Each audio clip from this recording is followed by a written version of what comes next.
بسم اللہ الرحمن الرحیم۔ اب ان آیتوں میں اللہ اپنی نشانیوں کا ذکر کرتے ہیں لوگوں کو سکھانے کے لیے کہ غور و فکر کیسے کیا جاتا ہے۔ اب ان میں سے بہت سی ایسی نشانیاں ہیں جن کا ذکر اللہ پہلے تورات اور انجیل میں کر چکے ہیں، لیکن ظاہر ہے کیونکہ عربوں کو ہیبرو کی زبان نہیں آتی تھی، وہ تورات انجیل نہیں پڑھ سکتے تھے، لہٰذا یہاں پر اللہ ان کو عربی زبان میں وہی نشانیاں سمجھا رہے ہیں۔ یہاں پر سب سے پہلے آپ آیت 95 اور 96 میں دیکھ سکتے ہیں کہ اللہ فالقو کا لفظ استعمال کر رہے ہیں۔ فالقو کا مطلب ہے کسی چیز کو پھاڑ کے کھول دینا یا کسی چیز کو کاٹ کے کھولنا۔ جیسے ایک بیج ہے، بیج بہت سخت ہوتا ہے، اس کو خود سے پھاڑ کے کھولنا بہت مشکل ہے، لیکن اللہ کا جب حکم آتا ہے تو وہی بیج جب پھٹ کے کھلتا ہے تو ایک پودا باہر نکلتا ہے۔ یہ چیز صرف اللہ کے حکم سے ہوتی ہے، اسی لیے یہاں پر لفظ فالقو استعمال ہوا ہے، ہمیں یہ سمجھانے کے لیے کہ یہ صرف اللہ ہی ہے جس کے حکم سے ایک بیج پھٹ کے کھلتا ہے اور اس میں سے ایک پودا باہر نکلتا ہے۔ اسی طرح اللہ ہی ہے جس کی حکم کی وجہ سے رات میں سے سورج کی روشنی باہر نکلتی ہے، بالکل ایسے ہی جیسے رات کو پھاڑ کے کھول دینا اور اس میں سے سورج کی روشنی کو باہر نکالنا۔ لیکن اس نشانی سے ہم یہ پوچھ سکتے ہیں کہ اللہ ہمیں کیا سمجھانے کی کوشش کر رہے ہیں۔ رات ایک ایسا وقت ہوتا ہے جہاں پر سب لوگ سو جاتے ہیں، بالکل خاموشی ہوتی ہے، پن ڈراپ سائلنس ہوتا ہے، کوئی بھی نہیں بول رہا ہوتا، کوئی بھی نہیں ہل رہا ہوتا، بالکل موت کی طرح۔ اس کے برعکس دن ایک ایسا وقت ہوتا ہے جس میں بہت شور شرابہ ہوتا ہے، لوگ بول رہے ہوتے ہیں، چل رہے ہوتے ہیں، بالکل زندگی کی طرح۔ لہٰذا اگر اللہ اندھیرے کو رات کو پھاڑ کے روشنی باہر نکال سکتا ہے اور اسی طرح ایک بیج کو کھول کے اس میں سے ایک زندہ پودا باہر نکال سکتا ہے، اسی طرح اللہ انسان سے جو اسپریچولی مردہ ہو اس کے اندر سے ایک زندہ خوبصورت چیز باہر نکال سکتا ہے جو ہے ہماری روح، اور اس کے بارے میں اللہ مزید ہمیں اگلی آیتوں میں سمجھاتے ہیں۔ لہٰذا اس آیت میں اللہ ہمیں بتا رہے ہیں کہ وہ مردہ سے زندہ کو پیدا کر سکتا ہے اور وہ زندہ سے مردہ کو نکال سکتا ہے، لیکن آپ دونوں میں ایک فرق دیکھ سکتے ہیں۔ آیت 95 میں جب اللہ مردہ سے زندہ کو پیدا کرنے کی بات کرتے ہیں تو وہ یخرجو کا لفظ استعمال کرتے ہیں جو فعل ہے، یہ اسم نہیں، لیکن جب اللہ زندہ سے مردہ کو نکالنے کی بات کرتے ہیں تو وہاں پر مخرجو کا لفظ استعمال کرتے ہیں۔ مخرجو ایک اسم ہے۔ اب اس سے اللہ ہمیں کیا سمجھا رہے ہیں؟ جیسے ایک بیج ویسے دیکھنے میں تو مردہ ہے، لیکن اس کے اندر زندگی ہے، اس کے اندر ایک زندہ پودا ہے، لیکن ہر بیج میں سے وہ زندہ پودا باہر نہیں نکلے گا جب تک ایک بیج کو وہ پرفیکٹ کنڈیشنز نہیں ملتے، یعنی روشنی، مٹی، پانی،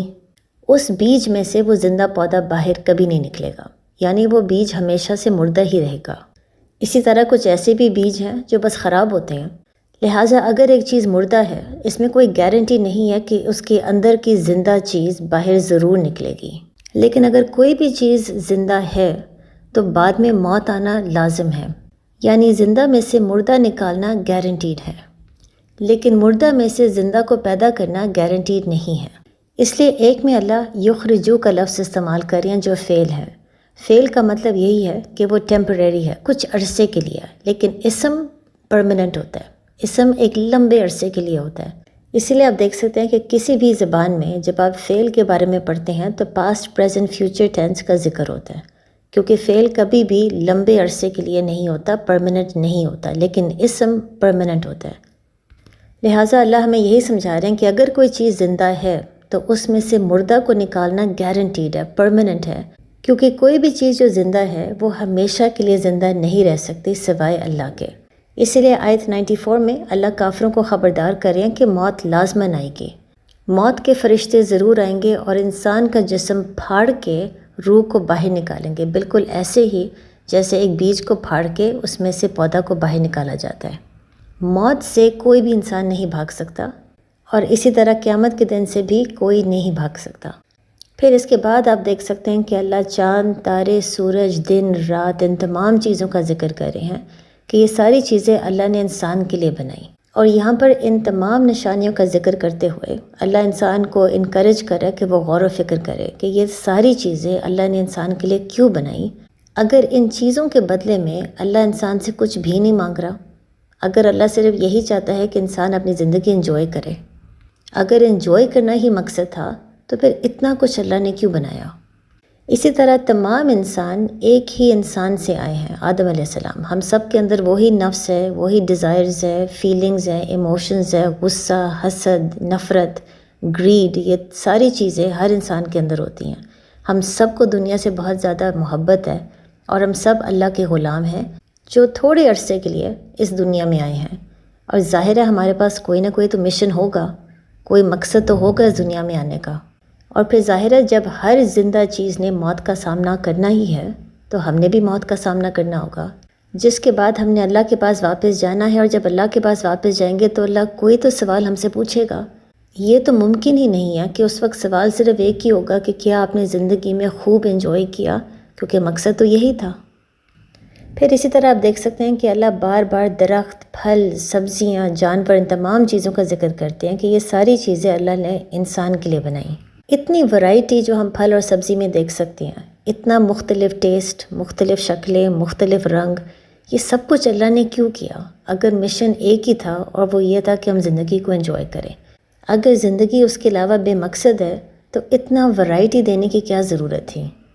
بلکہ اللہ جو بار بار پھلوں کا ذکر کر رہے ہیں، اس میں ہم سب کے لیے ایک اور بھی بہت اہم پیغام ہے۔ آیت 99 میں اللہ ہمیں بتاتے ہیں کہ تمام پھل ایک جیسے بھی ہیں لیکن ساتھ ساتھ مختلف بھی ہیں۔ ایک جیسے وہ اس لحاظ سے ہیں کہ تمام پھل بیج میں سے نکلتے ہیں،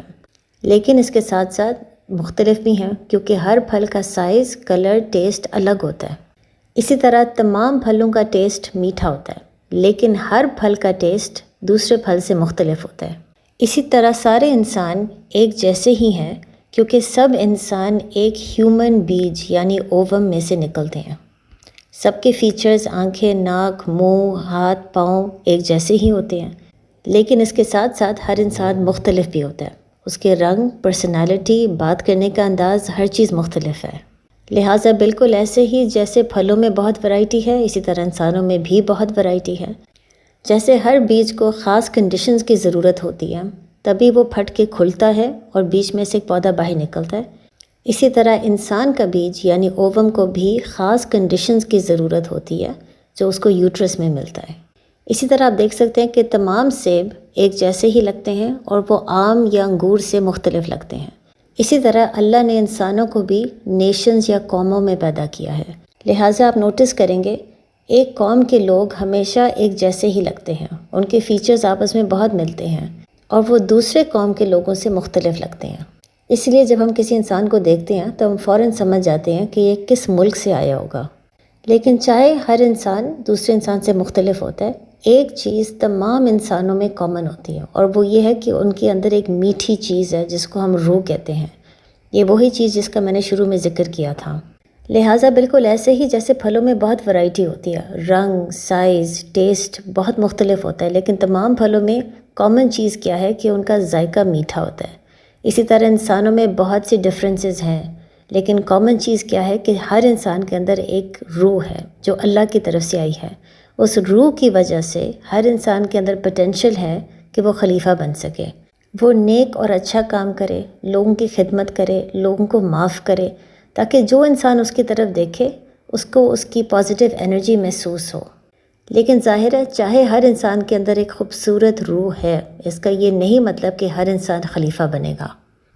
بالکل ایسے ہی جیسے کچھ پھل ہیں جو دیکھنے میں بہت خوبصورت لگتے ہیں اور بہت اچھے لگتے ہیں، لیکن کچھ پھل ہیں جو خراب ہو جاتے ہیں۔ اسی طرح کچھ انسان ہیں جن کی روح باہر نکلے گی اور وہ بہت زبردست انسان بنیں گے، خلیفہ بنیں گے، لیکن کچھ ایسے انسان ہیں جن کی روح اندر دب جائے گی، وہ برے کام کریں گے، لوگوں کو تکلیف دینے کی کوشش کریں گے، خود بھی اپنے لیے اور دوسروں کے لیے بھی ٹاکسک ہو جائیں گے۔ ان کے منہ سے کبھی میٹھی باتیں، اچھی باتیں نہیں نکلیں گی، بلکہ ہمیشہ کڑوی بات کریں گے، لوگوں کو تکلیف پہنچانے کی بات کریں گے، صرف اس لیے کیونکہ وہ فیصلہ کر چکے ہیں کہ وہ اپنی فطرت کے خلاف جائیں گے۔ یعنی ان کے اندر نیک ہونے کی صلاحیت ہے، اچھے انسان بننے کی صلاحیت ہے، لیکن وہ کوشش کریں گے کہ وہ اپنی فطرت کے خلاف جائیں۔ اب یہی وہ بات ہے جو میں آپ کو شروع میں سمجھا رہی تھی کہ خلیفہ بننے کے لیے، ایک اچھا انسان بننے کے لیے، انسان کو وہ لیئرز جو حسد کے، نفرت، دنیاوی محبت، ان تمام لیئرز کو پھاڑ کے اس روح کو باہر نکالنا بہت ضروری ہے۔ بالکل ایسے ہی جیسے ایک سخت بیج جب تک پھٹ کے نہیں کھلے گا اس کے اندر جو ایک خوبصورت زندہ پودا ہے وہ باہر نہیں آ سکتا۔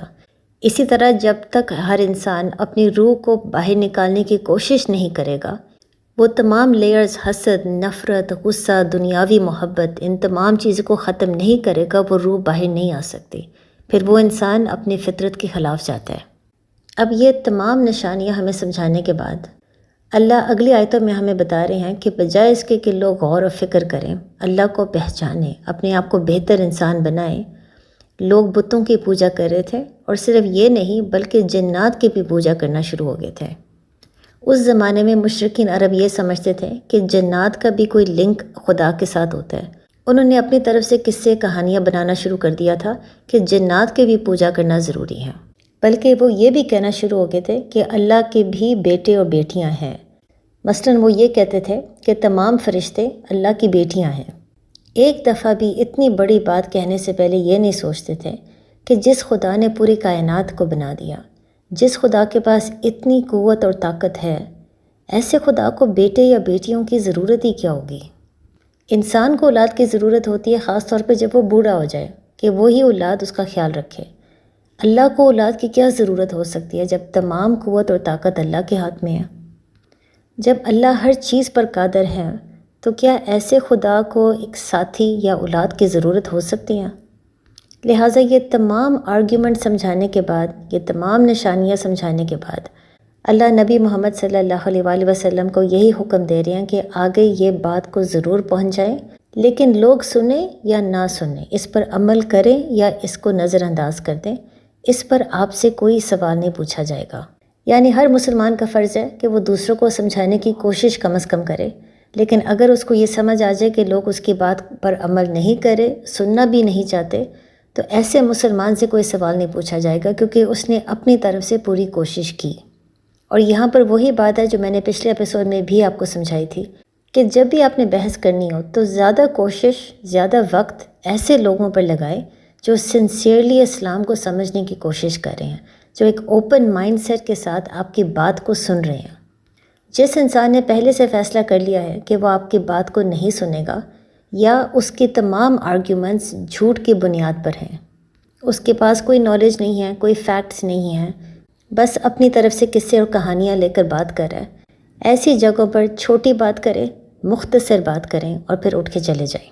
اب اس کے بعد آیت 105 میں اللہ ذکر کر رہے ہیں کہ انسان کو کوئی بات سمجھانے کے لیے اللہ بہت سے ڈیفرنٹ نشانیاں استعمال کرتے ہیں، ایک ہی بات کو مختلف طریقوں سے کہتے ہیں تاکہ پھر لوگ کہہ سکیں کہ واقعی اس نے پڑھا ہے، اور اسی طرح اللہ قرآن لوگوں کے لیے واضح کر دیتا ہے۔ اب یہاں پر اس آیت کا مطلب کیا ہے؟ بہت سے اسکالرز ہیں جو یہ کہتے ہیں کہ خاص طور پہ جب اللہ اس آیت میں کہتے ہیں کہ لوگ کہہ سکے اس نے اس چیز کو پڑھا ہے، اس کا مطلب یہ ہے کہ اس زمانے میں بہت سے لوگ نبی محمد صلی اللہ علیہ وآلہ وسلم کے خلاف یہ بات کرتے تھے کہ وہ اللہ کے نبی نہیں ہیں، بلکہ یہ جو بھی ہمیں باتیں بتا رہے ہیں یہ کوئی اور ہے جو ان کو سکھا رہا ہے، یعنی کوئی اور ہے جس نے تورات انجیل کو پڑھا ہے اور وہ آگے سے ان کو سکھا رہا ہے، لہٰذا یہ بھی وہی باتیں کر رہی ہیں جو تورات انجیل میں لکھی ہیں، یہ اللہ کے رسول نہیں ہیں۔ اسی لیے جب ایسے لوگ مختلف نشانیاں سنتے تھے تو وہ یہی کہتے تھے کہ نبی نے واقعی ان چیزوں کو پڑھا ہے۔ لیکن اس انٹرپریٹیشن کا ایک مسئلہ ہے، کیونکہ اس سے یہ ہمیں سمجھ آ رہی ہے کہ اللہ ایک بات کو مختلف انداز میں صرف اس نیت سے سمجھاتے تھے تاکہ لوگ نبی کے اوپر شک کریں کہ واقعی وہ تورات اور انجیل کو پڑھے ہیں یا کوئی اور ان کو پڑھا رہا ہے، یہ اللہ کے رسول نہیں ہیں۔ اب ظاہر ہے یہ تو انٹرپریٹیشن نہیں ہو سکتی، کیونکہ اگر ایسی ہی بات ہے تو اللہ اسی آیت میں کیوں بتا رہے ہیں کہ اللہ نے یہ سب کچھ اس لیے کیا تاکہ لوگوں کے لیے قرآن بہت کلیئر، بہت واضح ہو جائے۔ ظاہر ہے اگر لوگ زیادہ اب شک کرنا شروع ہو جائیں گے نبی پہ تو پھر قرآن کلیئر اور واضح تو نہیں ہو رہا، بلکہ لوگ زیادہ کنفیوز ہو رہے ہیں۔ لہٰذا یہ انٹرپریٹیشن اس کی نہیں ہو سکتی، بلکہ زیادہ پاسبلٹی یہ ہے کہ اللہ ہمیں اس آیت میں سمجھا رہے ہیں کہ ایک چیز کو اللہ مختلف انداز اور مختلف نشانیوں کے ساتھ یا مختلف ایگزامپلز کے ساتھ اس لیے سمجھاتا ہے تاکہ لوگ دلوں میں گواہی دے سکیں کہ واقعی یہ علم اللہ سے ہی آ رہا ہے۔ یہ قصے کہانیاں نہیں ہو سکتی جو ایک انسان خود سے بنا رہا ہے، یہ جھوٹ نہیں ہو سکتا۔ مثلاً اگر آپ کسی بات پر جھوٹ بولیں اور وہ جھوٹ آہستہ آہستہ لوگوں میں سپریڈ ہونا شروع ہو جائے تو ظاہر ہے بہت سے لوگ آپ کے پاس آ کے سوال پوچھیں گے. اب ان کے سوالوں کے جواب دینے کے لیے آپ کو مزید جھوٹ بولنا پڑے گا، اور ایک ایسا وقت آئے گا کہ آپ جب بہت زیادہ جھوٹ بولیں گے تو آپ کا جھوٹ کبھی نہ کبھی ایکسپوز ہو جائے گا. کیونکہ ظاہر ہے جب ایک انسان بہت دفعہ جھوٹ بولے گا تو اس کی باتوں میں کنسسٹنسی نہیں ہوگی، کہیں نہ کہیں وہ اپنے ہی بات کو کانٹرڈکٹ ضرور کرے گا.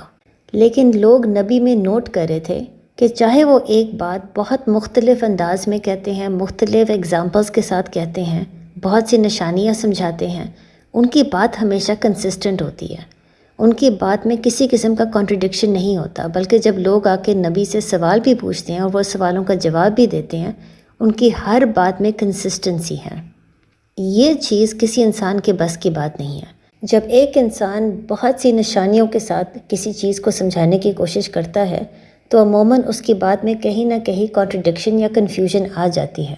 اگر ایک انسان بہت سی نشانیاں لے کر ایک بات کو سمجھانے کی کوشش کر رہا ہے اور اس کی بات سے لوگ مزید کنفیوز نہیں بلکہ لوگوں کو مزید کلیئرٹی مل رہی ہے، قرآن مزید ان کے لیے واضح اور کلیئر ہوتا جا رہا ہے، تو یہ کسی انسان کی بس کی بات نہیں ہے. اس کا یہی مطلب ہے کہ اس انسان نے واقعی سچائی کو دل سے پڑھا ہے، دل سے سمجھا ہے، اتنی گہرائی میں جا کے سمجھا ہے کہ اس کی بات میں کسی قسم کا کانٹرڈکشن نہیں ہے، کہیں پر بھی وہ جھوٹ نہیں بول رہا یا اپنی طرف سے باتیں نہیں بنا رہا. یہ وہ مطلب ہے اس آیت کا جب اللہ بتا رہے ہیں کہ وہ اتنے مختلف انداز اور نشانیوں کے ساتھ بات کو سمجھاتے ہیں کہ لوگ دل میں گواہی دے سکیں کہ واقعی اس نے اس چیز کو پڑھا ہے، واقعی پڑھا ہے، واقعی سمجھا ہے، یہ واقعی سچ ہے. اس لیے ان کی باتوں میں کہیں پر بھی ہمیں انکنسسٹنسی نظر نہیں آ رہی. بلکہ یہ بات ہمارے لیے سمجھنا بہت ضروری ہے، کیونکہ عموماً لوگ پوچھتے ہیں کہ اللہ ایک ہی بات کو بار بار کیوں رپیٹ کر رہے ہیں. یعنی اللہ بار بار ذکر کرتے ہیں سورج، چاند، تارے، رات، دن، ان تمام چیزوں کا. جب اللہ نے ہمیں بتا دیا ہے کہ اللہ نے پوری کائنات کو بنا دیا تو اس میں چاند، تارے، سورج، درخت، ہر چیز تو شامل ہے.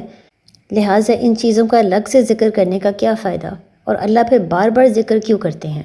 اس کا جواب یہی ہے کہ قرآن تمام لوگوں کے لیے بنا ہے، جو 1400 سال پہلے بھی لوگ تھے اور جو قیامت کے دن تک جتنے بھی لوگ آئیں گے، قرآن ان سب کے لیے ہدایت ہے. اب ظاہرہ آج کل کے زمانے میں ہماری انٹلیکچول ایڈوانسمنٹ اتنی زیادہ ہو گئی ہے کہ وہ قرآن کی آیتیں جس میں اللہ یونیورس، کائنات، بلیک ہولز، ان چیزوں کا ذکر کر رہے ہیں، یا کوئی ایسا ہمیں ہنٹ دیتے ہیں کہ یونیورس ابھی تک ایکسپینڈ ہو رہی ہے اور ایک ایسا وقت آئے گا کہ یونیورس کنٹریکٹ کرنا شروع ہو جائے گی، یہ چیزیں ہمیں بہت اٹریکٹ کرتی ہیں. کیونکہ اب ہمارے پاس علم اتنا زیادہ ہو گیا کہ ہم جانتے ہیں تمام گیلیکسیز کے بارے میں. لہٰذا جب ہم ایسی بات قرآن میں پڑھتے ہیں تو ہمارے دل میں یقین آ جاتا ہے کہ نبی محمد صلی اللہ علیہ وآلہ وسلم واقعی ایک رسول تھے، کیونکہ یہ سارا علم ان کے پاس 1400 سال پہلے ہو ہی نہیں سکتا تھا. یہ واقعی اللہ ہی ہے جو ان کو یہ علم دے رہے تھے. لیکن جو لوگ 1400 سال پہلے زندہ تھے ان کو گیلیکسیز، یونیورس، بگ بینگ، ان چیزوں کے بارے میں نہیں پتہ تھا. ان کی انٹلیکچول ایڈوانسمنٹ ابھی اتنی زیادہ نہیں ہوئی بھی تھی، نہ ہی ان کے پاس اتنا نالج تھا. لہٰذا ان کے لیے چاند، تارے، درخت، پھول، پودے، سبزیاں، ان چیزوں کے بارے میں بات کرنا بہت ضروری تھا، کیونکہ ان چیزوں کے ذریعے ان کا دل گواہی دیتا تھا کہ یہ تمام علم ان کو اللہ ہی دے رہا ہے. لہٰذا آخر میں آیت 107 میں اللہ دوبارہ نبی محمد صلی اللہ علیہ وآلہ وسلم کو یہی بات سمجھا رہے ہیں کہ تمام لوگوں کو دین کی دعوت ضرور دیں، لوگوں کو ہر چیز سمجھانے کی کوشش کریں، لیکن اگر لوگ سنتے ہیں یا نہیں سنتے اس کی ذمہ داری نبی پر نہیں. اگر اللہ چاہتے اللہ تمام لوگوں کے دل میں ایمان ڈال سکتے تھے، لیکن کیونکہ ہر انسان کے پاس فری ول ہے، وہ اپنی طرف سے خود فیصلہ کر سکتا ہے، وہ اس کی ذمہ داری ہے کہ وہ فیصلہ کرے کہ کیا وہ نبی کی بات پر عمل کرنا چاہتا ہے، مزید اس کو سننا چاہتا ہے یا نہیں. اور ظاہر ہے یہی پیغام ہم سب کے لیے ہے کہ لوگوں کو دین کی دعوت دے، لوگوں کو سمجھانے کی کوشش کریں، لیکن اس حد تک نہیں کہ آپ خود اپنے آپ کو مینٹلی ٹورچر کرنا شروع کر دیں. اگر لوگ سننا چاہتے ہیں بہت اچھی بات ہے، اگر وہ نظر انداز کرنا چاہتے ہیں تو آپ سے سوال نہیں پوچھا جائے گا. السلام علیکم.